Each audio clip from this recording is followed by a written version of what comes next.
আজ ঐতিহাসিক মুর্শিদাবাদ শহর বহরমপুরে রবীন্দ্র সদনে উপস্থিত হলো অগ্নি ড্যান্স একাডেমি ১৩ বছর পূর্তি উপলক্ষে উৎসব আয়োজিত করা হলো। সেই উৎসবে উপস্থিত ছিলেন মানবাধিকার সংগঠনের সর্বভারতীয় সহসভাপতি দীপঙ্কর মহাশয় এবং এছাড়াও উপস্থিত ছিলেন অগ্নি ড্যান্স গ্রুপের কর্ণধর সম্মানীয় অনল দাস মহাশয়। এছাড়াও উপস্থিত ছিলেন অন্য নেতৃবৃন্দগণ। সেই ছবি তুলে ধরেছে রিয়া নিউজের প্রতিনিধি। মুর্শিদাবাদ বহরমপুর থেকে দীপঙ্করের report, Riya news.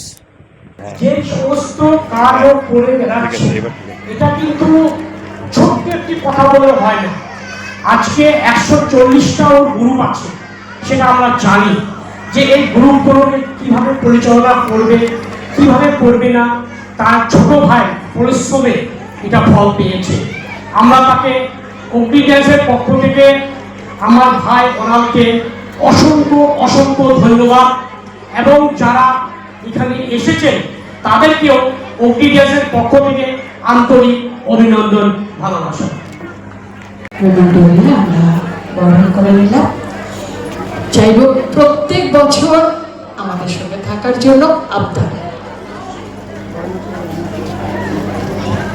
Thank you so much for your presence. নমস্কার, আমি অভিজিৎ দাস, অগ্নি ডান্স একাডেমির কর্ণধর। আপনারা আজকে অর্থাৎ 4/7/2026 বহরমপুর রবীন্দ্র সদনে 13 বছর পূর্তি উপলক্ষে আমাদের বার্ষিক অনুষ্ঠান দেখছেন। আজকে আমরা বিশেষ আকর্ষণ হিসাবে রেখেছিলাম রবীন্দ্রনাথ ঠাকুরের রচনা অবলম্বনে নৃত্যনাট্য পূজারিণী। এছাড়াও হিন্দি বাংলা গান সহযোগে নৃত্য পরিবেশন করেছে অগ্নি ডান্স একাডেমির ছাত্রছাত্রীবৃন্দ। আমরা চিফ গেস্ট হিসাবে পেয়েছিলাম মানবাধিকার সংগঠনের সর্বভারতীয় সহসভাপতি সম্মানীয় দীপঙ্কর মহাশয়কে। এছাড়াও আমার নৃত্যগুরু শ্রী পূর্ণেন্দু মণ্ডলকে। তাছাড়াও ছিল আমার স্কুল জীবনের শিক্ষাগুরু শ্রী মাধাইচন্দ্র মণ্ডলকে। তাছাড়াও ছিল আমার শুভাকাঙ্ক্ষী যারা আমার পথ প্রদর্শক, তেনারাও ছিলেন। এত নাম বলতে হয়তো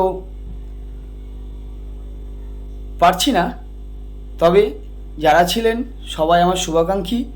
তাছাড়াও যাদের কথা না বললেই নয়, আমার গার্জেন কিংবা অভিভাবক, ছাত্রছাত্রী অভিভাবক মানে আমারও অভিভাবক, যিনারা না থাকলে আমি এই অনুষ্ঠানটি সুসম্পন্ন করতে পারতাম না। তাদেরকে অসংখ্য ধন্যবাদ আমার এই অনুষ্ঠানটি সুসম্পন্ন করার জন্য। আপনারা দেখবেন, ভালো থাকবেন, আমাকে এগিয়ে নিয়ে যাওয়ার চেষ্টা করবেন। অসংখ্য ধন্যবাদ।